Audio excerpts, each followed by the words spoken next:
This reasonably small and lightweight full-frame camera has all of the characteristics of a great travel and street photography camera. But what's more, it also comes jam-packed with an arsenal of high-end video specs too, making it an incredibly versatile cinematography tool. And that's not even the best bit, because at launch, this thing will be priced at a very modest $1,500 or £1,500, making it one of the most affordable full-frame releases of 2024. So why is it so cheap? And for that price, surely it can't be any good, can it? Well, this is the Panasonic S9, and it's the company's latest full-frame mirrorless camera to be released following the success of last year's S5 Mark II and S5X. Now, this camera was announced at the Lumix Global Summit in Osaka, Japan, which I was very fortunate enough to be invited along to. And that has absolutely nothing to do with the fact that my voice now sounds like this. Nothing to do with me drinking copious amounts of alcohol with other content creators for 5 days. I promise. Liar!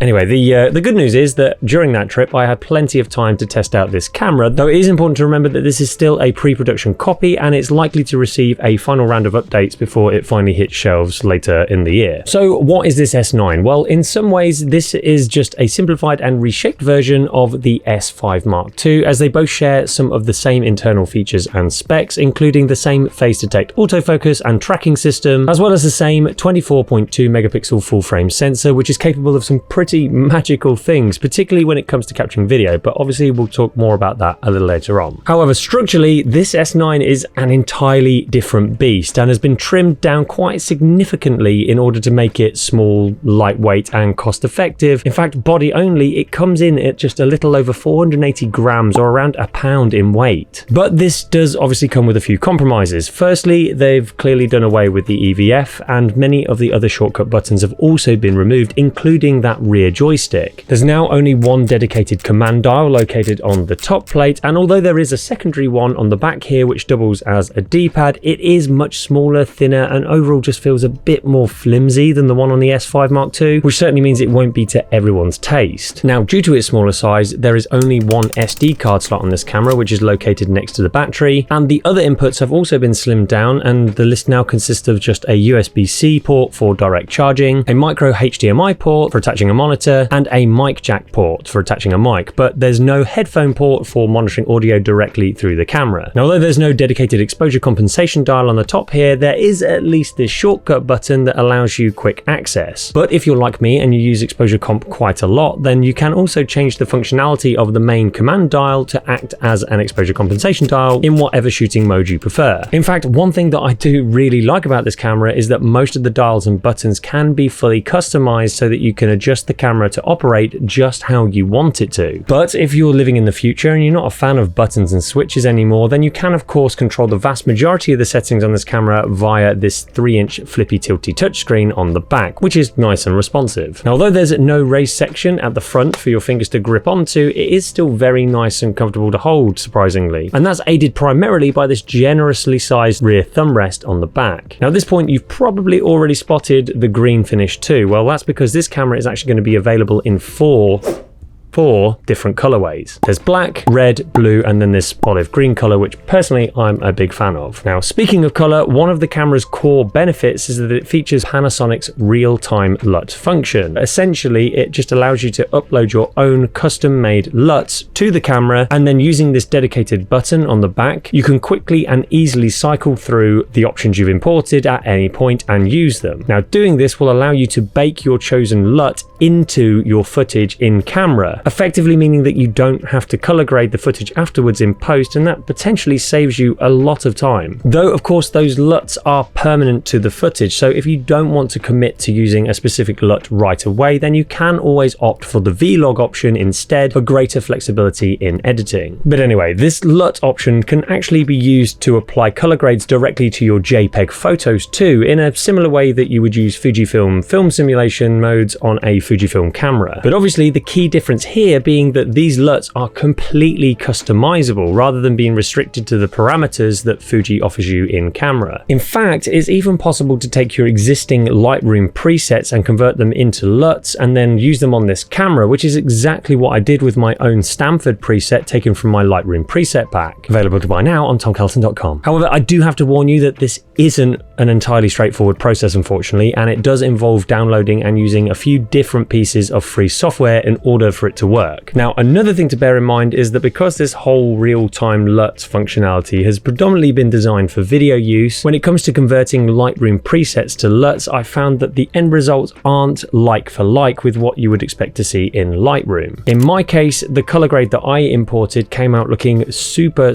flat and void of just about any kind of contrast, so I did have to go back and make some adjustments in Lightroom before repeating the conversion process, re-uploading it and testing it once again, and then just repeating that process until I was happy with the results. In fact, it took me a total of 5 tries before I was able to get a result that I was somewhat happy with, and even then it still wasn't an exact match to my Lightroom preset, so this process really isn't one for the faint-hearted. Anyway, alongside this camera release, Panasonic has also launched the Lumix Lab app, which allows you to transfer your photos and videos directly from the camera onto your phone at super high speeds. They even suggest that this can be done in around 30 seconds. Now, I'll hold my hand up and admit that I was a little bit confused during the whole presentation because they kept saying that you can shoot and share in 30 seconds. Now, personally, that's only something that I'm really accustomed to doing in the bedroom with my man mayo, but apparently that's something that applies to social media content too. Who knew? Now, on the video side of things, in order to speed up this transfer process, this camera also has the ability to capture footage in a new format called MP4 Lite, which is basically a smartphone optimized mode. And currently this option is only available in 3.8K OpenGate. Now, at this point, some of you may be asking, what the hell is OpenGate? And shouldn't somebody shut it before the dog gets out? Who let the dogs out? Well, rest assured, this has nothing to do with perimeter security, but everything to do with maximum flexibility for video recording. Because essentially, OpenGate allows you to capture footage using the entirety of the camera sensor in a 3:2 aspect ratio. Now, at first, that aspect ratio may seem a bit alien to you because it's not something that people commonly use, but it does have a few advantages. The main one is in situations where maybe your client needs you to deliver everything in both horizontal and vertical formats. Now, with standard 4K, this potentially means that you need to shoot everything twice in both orientations.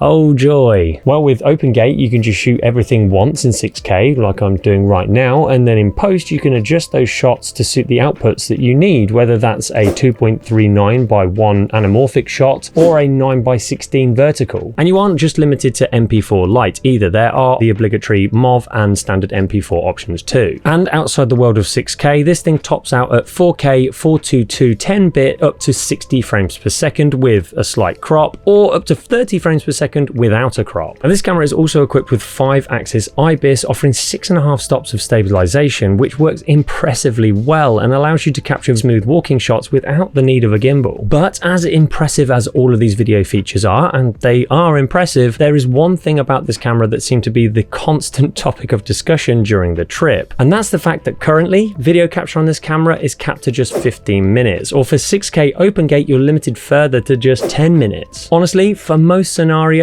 this absolutely won't be an issue, particularly if you're a content creator who's just largely shooting short clips to edit together afterwards. However, one thing I think Panasonic may have overlooked slightly is that very few content creators that I know at least are lucky enough to do this full time, and most of us have to juggle this type of work with other gigs. And in which case, if you ever need to capture things like wedding speeches or longer talking headpieces like the one that I'm doing right now, this camera is likely to cause you some issues. I mean, sure, you could just wait for the 15 minutes to elapse and then hit the record button again, but why would you want the hassle of doing that when just about every camera on the market these days allows you to capture unlimited video, or at the very least up to 30 minutes of undisturbed recording? Now, I'm assuming that the cap has been put in place in order to prevent the camera from overheating, because unfortunately there's no fancy air cooling system on this camera like what we saw on the S5 Mark II. And if that is the case, then personally I would much have rather seen the option to extend the recording time to at least 30 minutes and then just agree to some sort of disclaimer on the back of the camera that says, if you use this mode, your camera might set on fire. But honestly, what do you think? Because I know that the Panasonic team are going to be monitoring my comments on this review to see what your feedback is, and I'm sure they would be very keen to hear your thoughts on this. I should also mention at this point that the camera utilizes an entirely electronic shutter, so there's no mechanical shutter at all, which I know is a topic that splits opinions amongst photographers. But on a positive note, the autofocus appeared to work pretty much flawlessly, even on this pre-production model. And that meant that I was pretty much happy to shoot with this camera for the duration of the trip without any major gripes to speak of. And the raw files that I captured had bags of detail, nice natural colors, and offered plenty of flexibility when playing around with the highlights and shadows in post-production. So overall, there really are no complaints here. But to be fair, I actually did enjoy shooting in JPEG for this trip using some of the pre-installed LUTs. In particular, I really liked using this teal and orange LUT when shooting the night streets of Osaka, especially when paired with a black mist filter. Now, a number of people on the trip mentioned how much they missed having an EVF on this camera, but personally, I was more than happy just using the flip out screen. Its large and bright display meant that shooting discreetly from the hip was an absolute breeze. And one of the benefits of having an electronic shutter is that the camera is incredibly quiet and really doesn't draw any unwanted attention. And as I mentioned at the start of the video, I think the small size and relative lightweight of this camera is one of the things that will make it an appealing option for street and travel shooters, particularly if you're someone who enjoys sharing your adventures online. Though one thing I would say is that Panasonic seriously need to make a move on creating some smaller lens options for this camera. Now, don't get me wrong, I did shoot with a few of the primes that they had on offer during the trip, and the lenses really aren't massive by any means, but there's nothing you would even remotely consider to be a pancake lens, well, apart from this 26mm f8 that was also announced at the summit. But this is an entirely manual focus lens and is fixed at f8, so it's very limited in its usage. Panasonic also did reveal a new 18 to 40mm f4.5 to 6.3 lens, which is relatively small, but personally I'd be much more interested in seeing some smaller autofocus f2.8 primes. I think at this point it is fair to say that this camera isn't going to be right for everyone. However, if you happen to be somebody who regularly shares content online and you just want a camera that gets you from shooting to sharing as quickly as possible, and I'm not talking about semen this time, then the Panasonic S9 is easily the best bang for buck option currently available.